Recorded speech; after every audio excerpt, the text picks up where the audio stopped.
Assalamu alaikum warahmatullahi wabarakatuh. Good evening, everyone. On behalf of Minds of Health Informatics, I would like to warmly welcome you all today lectures. We are delighted to have participants joining us from different institutions and countries. Thank you for taking the time to be with us in this evening.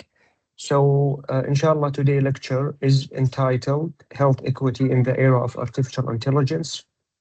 As you know, artificial intelligence is rapidly changing healthcare worldwide. While AI offers tremendous opportunities to improve healthcare delivery, diagnosis, decisions making, it also raises important questions about multiple aspects, such as fairness, accessibility, bias, and ensuring that these innovations benefit everyone equally. We are privileged to have an outstanding researcher with us today to share his expertise on this important topic. Now, it's my pleasure to introduce our distinguished speaker, Mr. Youssef, a PhD researcher affiliated with the University of Glasgow and Oxford. Mr. Youssef is international recognized researcher. Those work focus on global health, health equity, digital health, artificial intelligence. Also, it's very important to indicate that he has authored and co-authored numerous publications in high-quality international journals, and he has collaborated with researchers from institutions around the world. Today, he will share his insights on one of the most timely topics in healthcare: how artificial intelligence can support health equity while addressing the ethical and practical challenges that accompany its implementations. So, please join me in giving a warm virtual welcome to Mr. Youssef. Mr. Youssef, the floor is yours.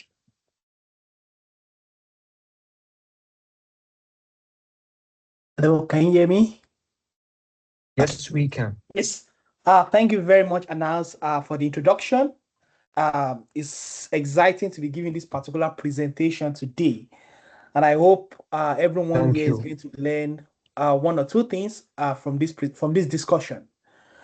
In the era of artificial intelligence, we also need to start talking about health equity because not everyone is going to be affected equally in how we train the models and how we understand the impact of artificial intelligence. We are just really pop up with a lot of information about AI.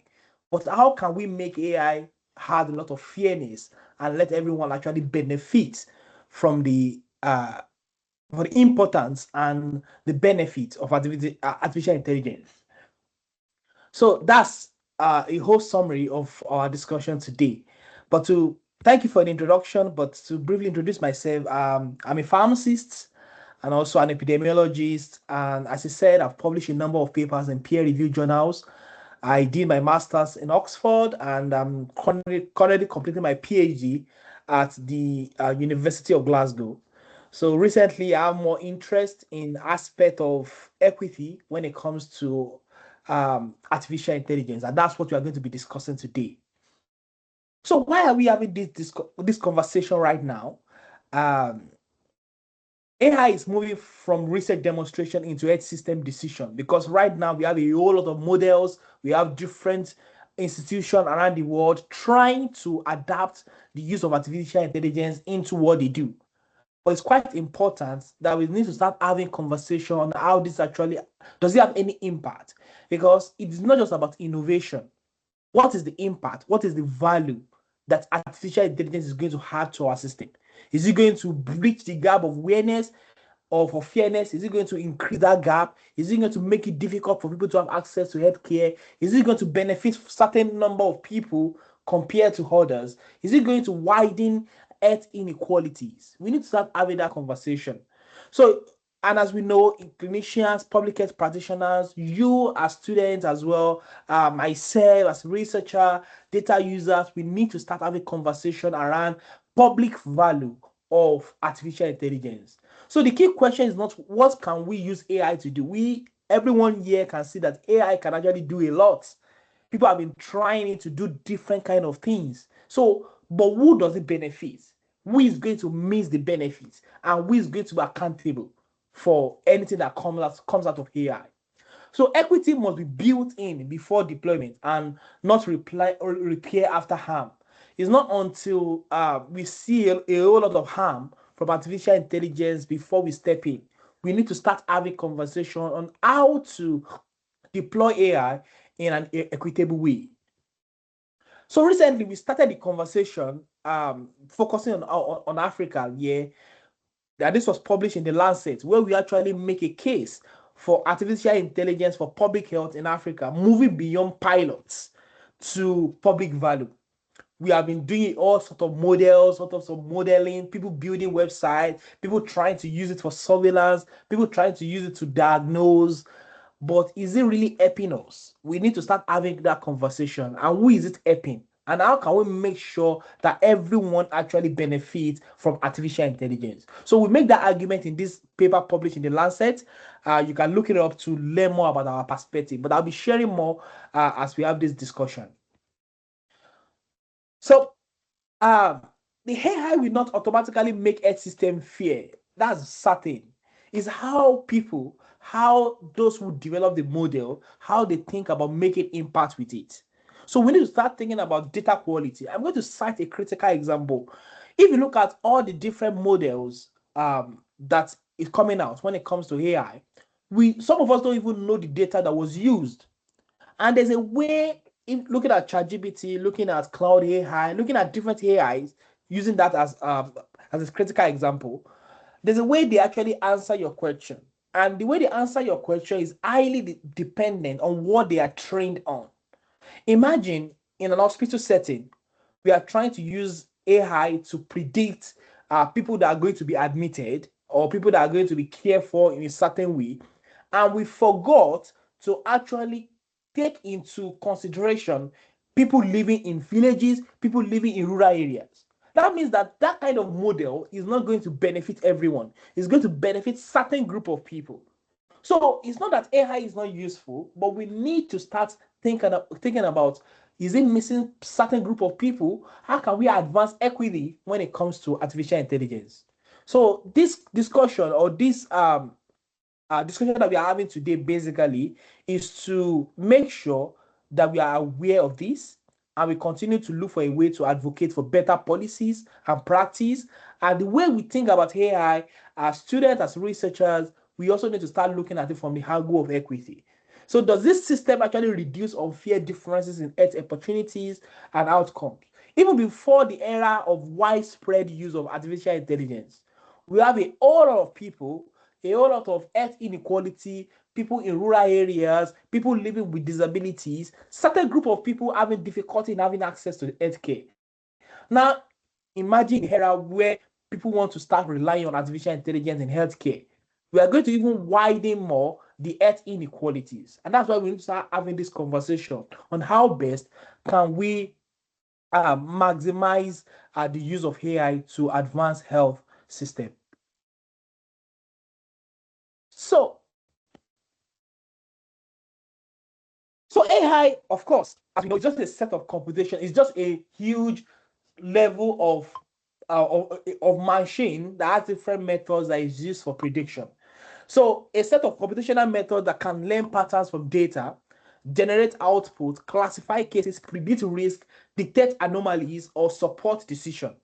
But what AI is not a substitute, and this is quite important.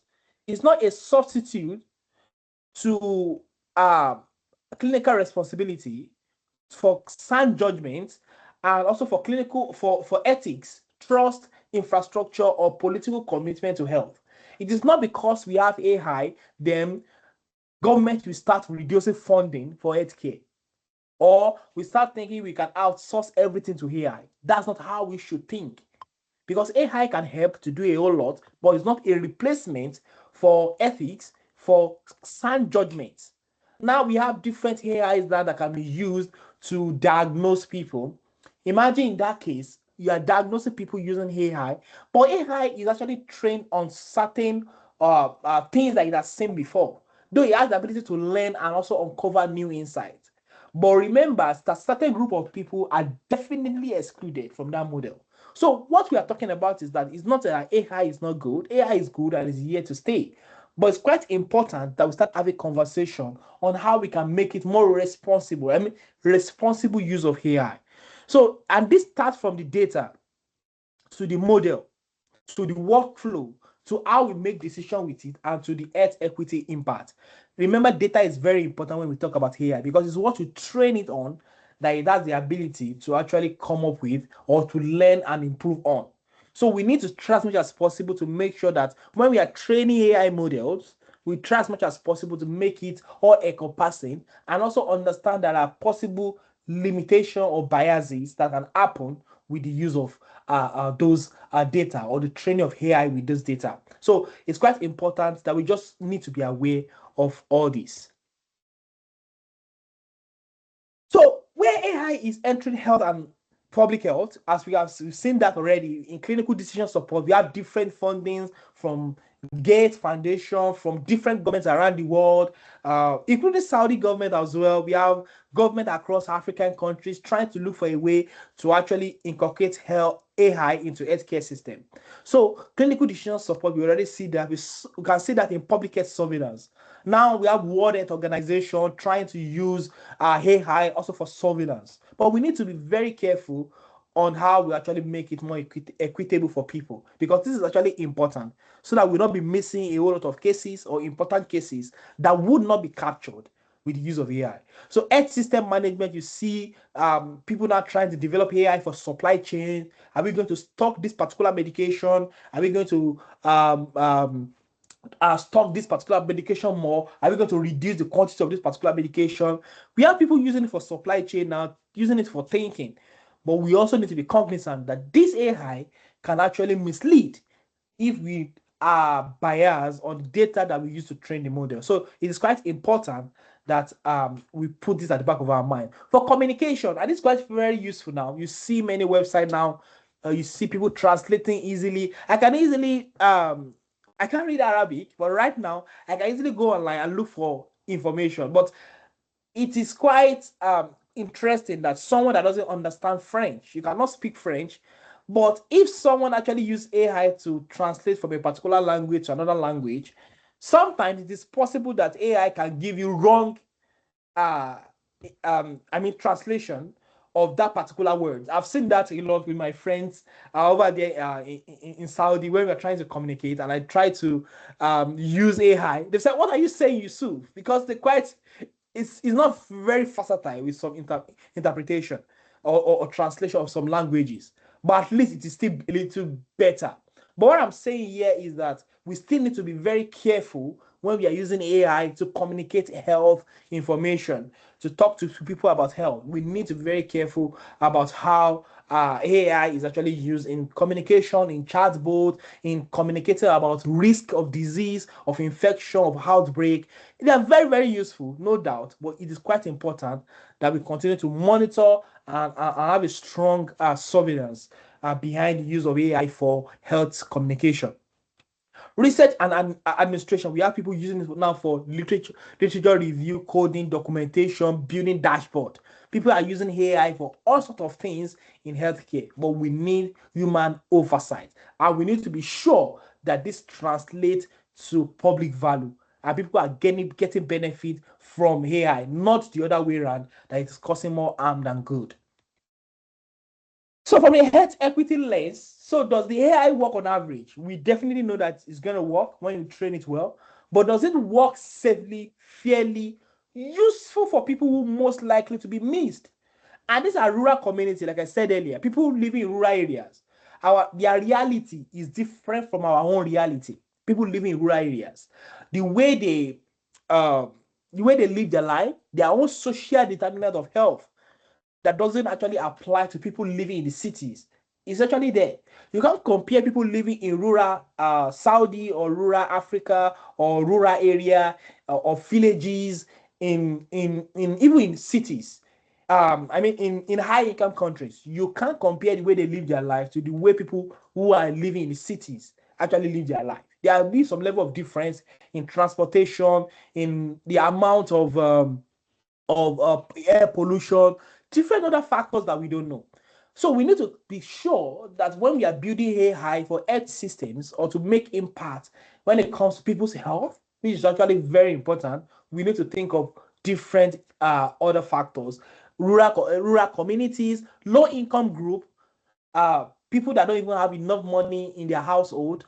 Are we putting those things into consideration when we are developing models? Migrants or displaced people, people living with disabilities. Are we sure that we are actually putting this into consideration when we are talking about building models for AI or trying to use AI to advance health systems? Women and girls, do we put that into consideration when we are developing models for AI, when we are talking about using AI for health systems? Do we think about mothers? Do we think about pregnant women? All these other factors is actually a lot, but it is quite important that we don't miss them when we are talking about health systems and we are making important decisions, policies, funding consideration when it comes to health systems. So language minorities, some people don't understand certain languages. Are we able to consider them when we are developing models? Underserved patients. It's quite important that we think of AI and its impact from multiple directions. So, like I said, data is quite important. Who is counted? Who is feasible in the data sources? Whose diagnosis or outcome becomes the truth? Do we prioritize certain people over certain group of people? Is there some level of consideration for everyone? I know this is quite difficult to do, but it's actually very important that we need to start having that conversation. What problem is the tool optimizing for? Is it really useful? Do we need this tool at this particular point in time? It's not just about innovation. Everyone is developing websites. Everyone is developing software. Everyone is developing AI applications. But what problem is it solving? And is it important to the community? Sometimes you can have the best ideas, but if this idea is not useful for the community, then it's as good as nothing.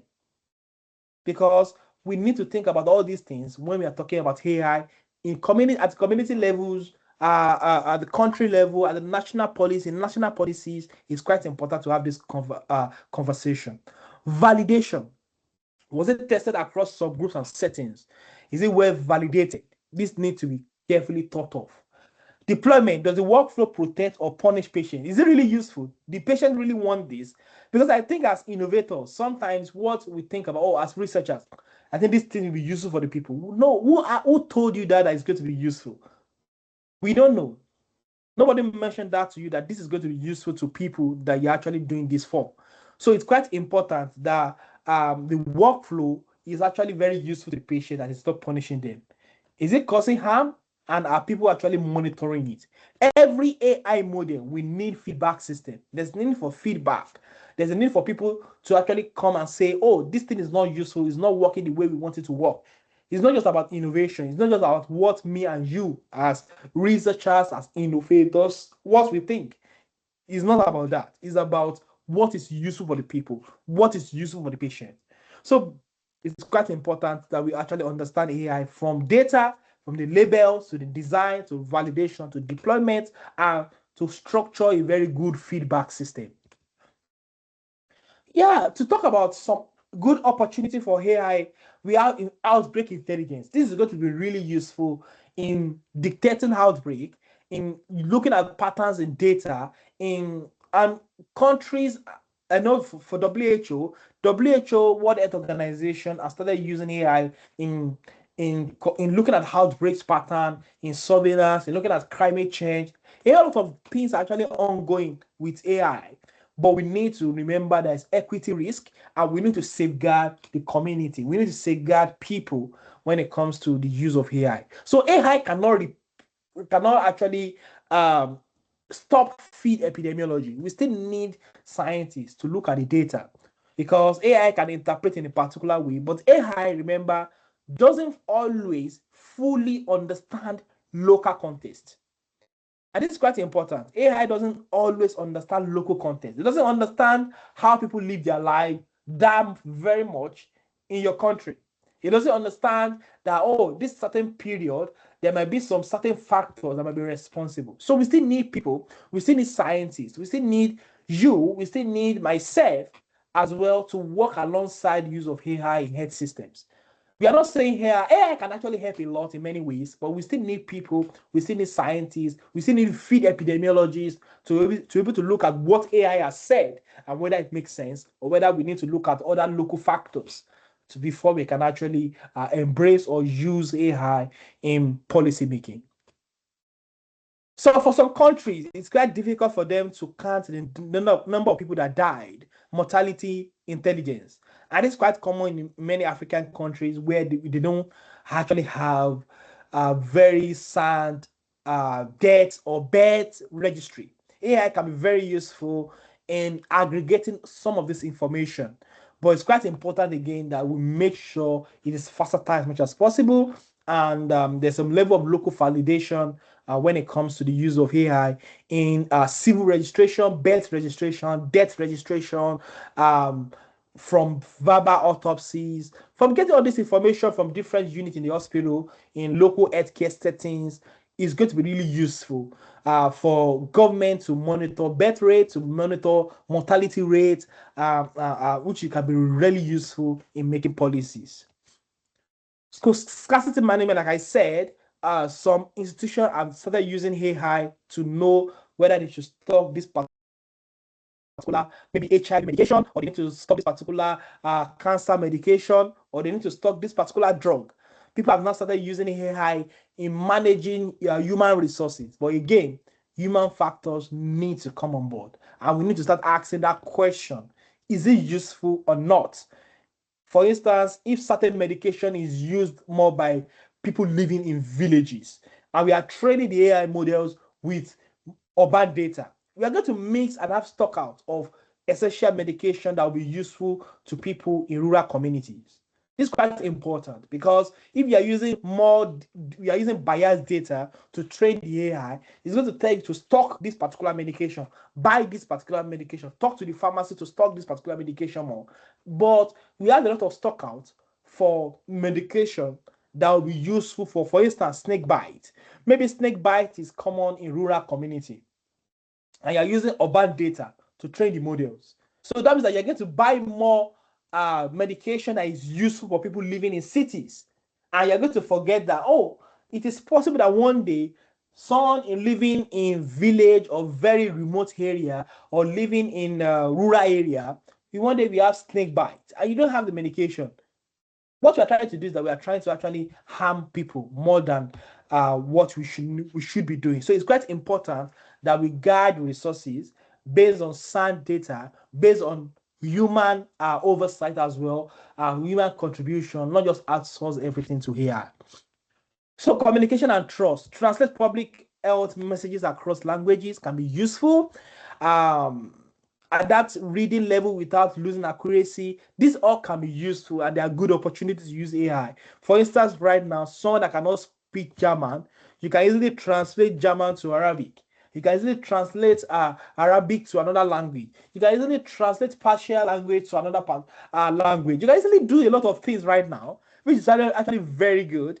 But at the same time, it is possible that AI can get it wrong in giving wrong translation or saying things in the wrong way, and that can confuse people and allow them to make a wrong decision about their health. So we still need human oversight. We still need to be sure that the interpretation is actually solid and sound. And there's always going to be a room for feedback. It's quite very important. And I also have human oversight when it comes to communication about health risk, about disease, about outbreak, and other health conditions. So, like I said, we have different people developing different AIs. I don't know whether that's also common in Saudi now, but I know for in Africa, in Europe, people are just developing different stuffs, coming up with different ideologies, coming up with different AIs, software, or coming up with different solutions. But remember, is it having public value? Is it driving innovation? Is it driving discussion forward? Is it making any impact? It's quite important that we have this conversation because it's not just about building AI, it's not just about building software. Is it really useful?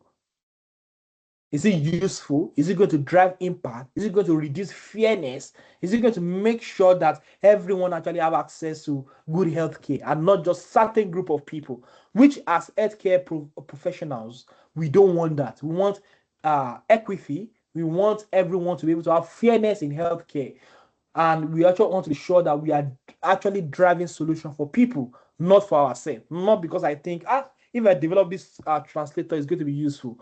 But is it really useful to the community? So hype, we have different hype, like I said, people hyping AI a lot, people coming up with different pilots. We also have dependence. For instance, this is common in, let's say, in African countries where people actually develop AI and people start using it, but it's just causing dependence on foreigners, on other people to come to them and help them solve their problem. We need local solution. We need people from Saudi Arabia to develop solution that they think is actually useful for their community based on local data. We don't want someone from outside to start building solutions for us. We need to look at our AI, and that's why we need more local investments. We need governments in different countries to start investing more so that researchers within that country can come together to build impactful solutions that can actually improve healthcare system. Not that I have to import someone from the US or I have to import someone from the UK to help solve problem in rural Africa. We need to actually make sure that everyone actually comes together to make impact, and at the same time, we have that local data, local information. We understand our people more, and we need to bring them on board to solve our problems. So the governance pathways, the problem needs to actually be well structured. We need to have a good end goal. We need to be sure that we're actually solving real problems. We need local evidence. We need data. We need good governance. We need people to be accountable. We need privacy, not just start using patient data anyhow in training AI models. We know that is actually already happening. People are actually using people's data, public data, without actually good ethic practice in training AI models. We don't want that. We need strong governance. We need strong integration into the existing workflow. If AI is going to disrupt the workflow in our hospitals and it's not going to be really useful, then we don't want it. We want AI to help to improve our quality of care, but at the same time, we don't want it to actually cause more problem. Monitoring, like I said, I kept repeating monitoring. We need AI is good, AI is sound, but we need human oversight. We need people to be able to look at it and say, oh, okay, it's doing well. Someone is accountable for what is actually producing, not just that it starts misbehaving and start producing things that are actually not needed or is misleading to people that are making decisions about health. So when we talk about equity, there are things that we need to watch as well. We need to watch biased data. We need to watch weak accountability, privacy and cyber harm. We don't want that. Data sovereignties, vendor locking. They're actually very, very important.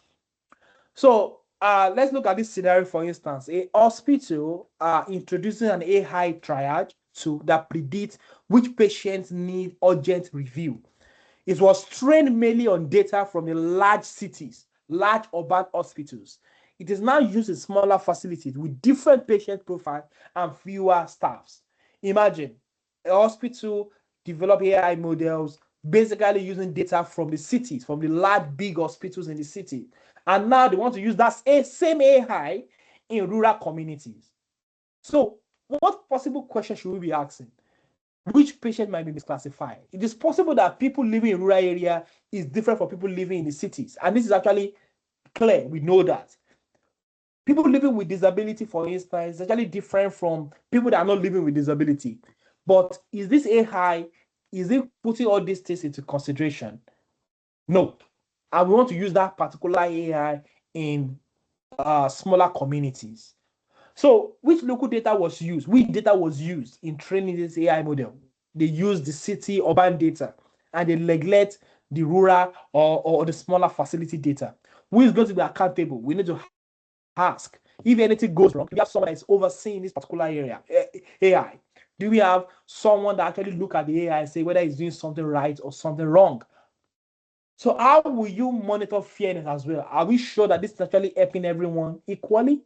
Is it helping people in rural area? Is it helping people in the city as well? Is it helping people living with disability? Is it helping pregnant women? Is it helping women and girls? Is it helping barbers? Is it helping market women? Is it helping villagers? Is it helping everyone equally? Is it helping people the way we want it to? So we need to be sure there is fairness in how AI is being deployed. So, and that brings us to things that we need to also consider when trusting our AI tool. We need to ask the purpose, who are the people that we use to train this particular data, the performance, the workflow, the protection, and the accountability. So the practical guide at the end of the day is a clear problem definition. We need to be clear on the problem that AI is solving, transparent documentation of purpose, limit, and data provenance. We need to be sure there is equity monitoring. There should be strong system to report any adverse effect of AI. And we need to be sure that the AI is actually trained on local and relevant data. So as students, we need more data. As students that want to actually get involved in AI when it comes to healthcare, when it comes to people's health, we need to start talking about data literacy. You need to also think like an epidemiologist. Epidemiological thinking is very important. Ethics and governance is very important.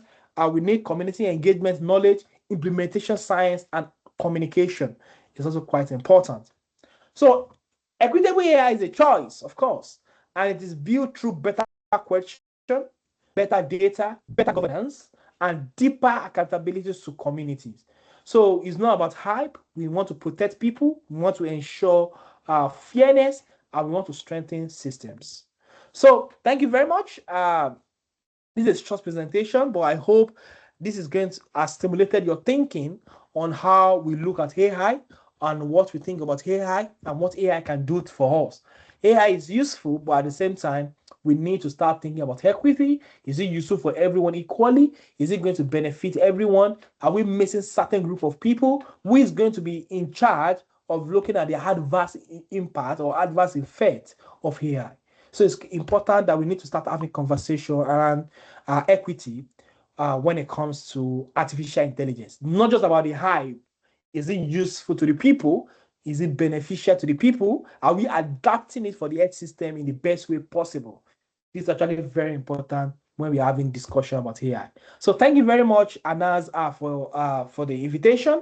And I'm honored to be able to give this particular talk and start the conversation that doesn't end here. It's going to continue.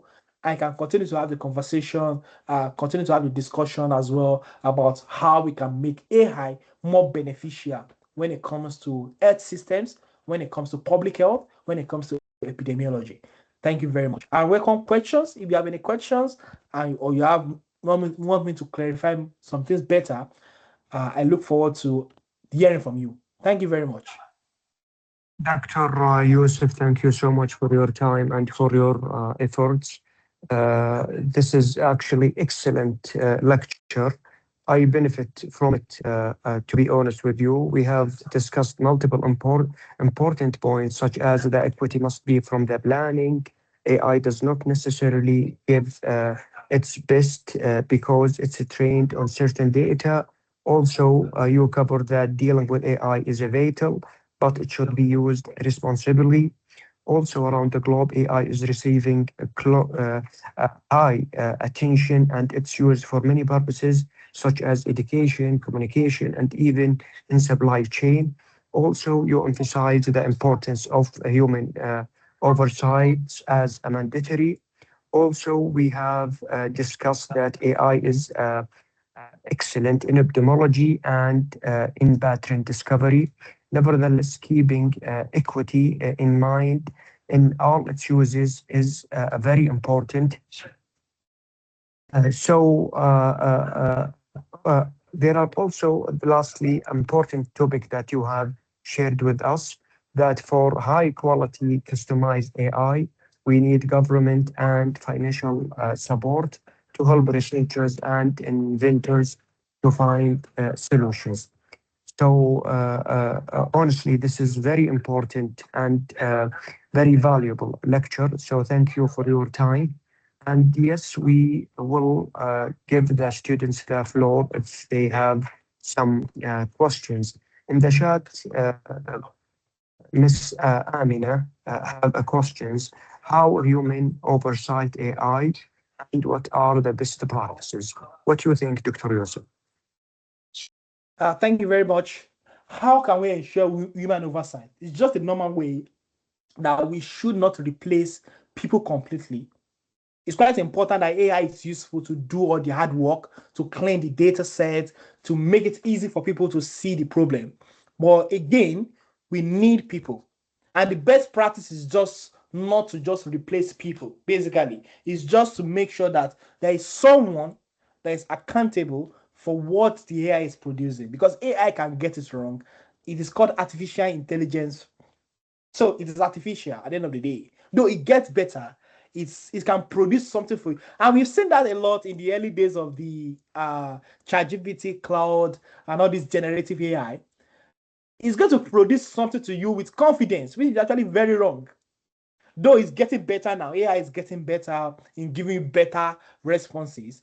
But in the early days, we can see the problem of AI where you will see AI telling you something which is actually very wrong. So which human being, expert, or someone that has knowledge of the local context can easily spot that, oh no, you are saying something wrong here. And this is not should be taken, you should not be taken seriously. So basically, human oversight, basically, the best global practice is to have someone accountable to what AI actually produce, and also to make sure that when we are training AI itself, we make sure that it is rooted in local data. And I would say it for free that if you develop AI to help people in the USA, United States, for instance, it might not be useful that much. For instance, for healthcare system, if you are using that for healthcare system to predict models or to help hospitals in Saudi Arabia, it doesn't understand the local context that much unless you train it with sufficient data on what is happening here, what is happening in Saudi, and what is different from what is happening in the USA. So we need that local context, and we need people to be able to train in using the right data, right information as well, so that it can be useful to everyone and people can actually benefit from it. So that human oversight is very important, and training of the models is also very, very important. What data was used, because the data that was used in training the models is highly dependent on how the AI is going to think and how it's going to give you some certain kind of responses. Yeah. I hope that is clear. Thank you so much, Dr. Yusuf, for your clarifications. Yes, it's very clear to us now how a human can oversight AI. So if you have any other questions from the audience, please feel free to ask anything related AI if you have any.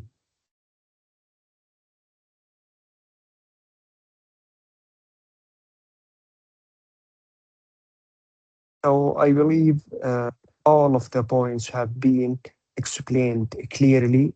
Hence, they have no questions or misunderstanding for certain points. So as we come to the end of today's session, I would like to express our sincere appreciation to our distinguished speaker, Dr. Yusuf, for delivering such an excellent presentation and for sharing his valuable knowledge and experiences with us. We also extend our heartfelt thanks to everyone who attended today's lecture.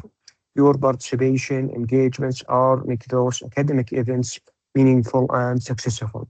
On behalf of Minds in Health Informatics, thank you once again for joining us.